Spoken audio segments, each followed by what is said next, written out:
नमस्कार दोस्तों। आज मैं आपको अपने जीवन की कुछ ऐसी यादों के बारे में बताने जा रहा हूं जो मेरे दिल के बहुत करीब है। ये यादें हैं नवोदय विद्यालय में बिताए गए मेरे बचपन के उन अनमोल पलों की। जब मैं पहली बार नवोदय विद्यालय गया, तब पहले 10 दिनों तक मुझे सिर्फ अपने घर की ही याद आती थी। माँ पिता, भाई बहन, अपना घर, सब कुछ याद आता था। लेकिन धीरे धीरे वही नवोदय मेरा दूसरा घर बन गया। आज भी जब उन दिनों को याद करता हूं, तो मन बस यही कहता है, काश एक बार फिर वही बचपन और वही नवोदय के दिन वापस मिल जाएं। मेरा नाम सौरभ सिंह है। मैं एक नवोदय विद्यालय का छात्र रह चुका हूं। मैंने साल 2010 में अपने 5वीं कक्षा के शिक्षक और प्रिंसिपल श्री रविंद्र कटियार जी की मदद से नवोदय की परीक्षा पास की थी। इसके बाद मेरा दाखिला नवोदय विद्यालय रोहिल्ला, मोहम्मदाबाद, फर्रुखाबाद में हुआ। ये मेरे जीवन का सबसे बड़ा और स्वर्णिम अवसर था, जिसे मैंने अपनी मेहनत और लगन से हासिल किया था। नवोदय में पहला कदम था उस समय के प्रिंसिपल के एस उपाध्याय सर से मिलकर एडमिशन फॉर्म लेना, उसे सही तरीके से भरना और जमा करना।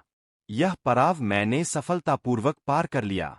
इसके बाद आया अगला चरण, चिकित्सीय जांच। इस जांच में मैं लगभग फेल हो गया था, लेकिन नर्स मैम ने मुझे सलाह दी कि मैं अपनी आंखों की जांच करवाकर रिपोर्ट जमा करूं। इस बात को लेकर मेरे पिताजी और बड़े भाई ने मुझे खूब डांटा, लेकिन फिर मेरी आंखों का परीक्षण कराया गया। डॉक्टर श्री प्रदीप कुमार टोप्पो ने मेरी जांच की और बताया कि मेरी आंखें ठीक है, बस मुझे चश्मा लगाने की जरूरत है। इसके बाद मेरे परिवार वालों का गुस्सा भी शांत हो गया और आखिरकार मेरा नवोदय में दाखिला हो गया। नवोदय में मुझे शिवालिक सदन में जगह मिली।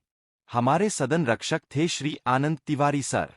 उन्होंने हमें हमेशा अपने बच्चों की तरह संभाला, हमारा ध्यान रखा और हर समय हमारा मार्गदर्शन किया। आज भी मैं उनका दिल से धन्यवाद करता हूं। अब शुरू होती है नवोदय की असली जिंदगी। नवोदय की सबसे खास और सबसे कठिन चीज थी उसकी दिनचर्या। हमारा दिन सुबह 5 बजे शुरू होता था। क्रीड़ा अध्यापक शंख बजाकर सभी विद्यार्थियों को जगाते थे।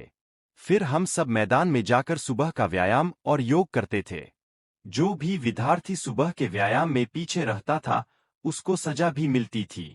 व्यायाम खत्म होने के बाद हम सभी विद्यार्थी वापस अपने सदन में आ जाते लगभग 6:30 बजे तक। इसके बाद शुरू होती थी मारामारी नहाने के लिए, क्योंकि हमें सुबह का नाश्ता भी तो करना होता था, जो कि सुबह 7 बजे से 7:20 तक शुरू हो जाता था और 8 बजे तक खत्म।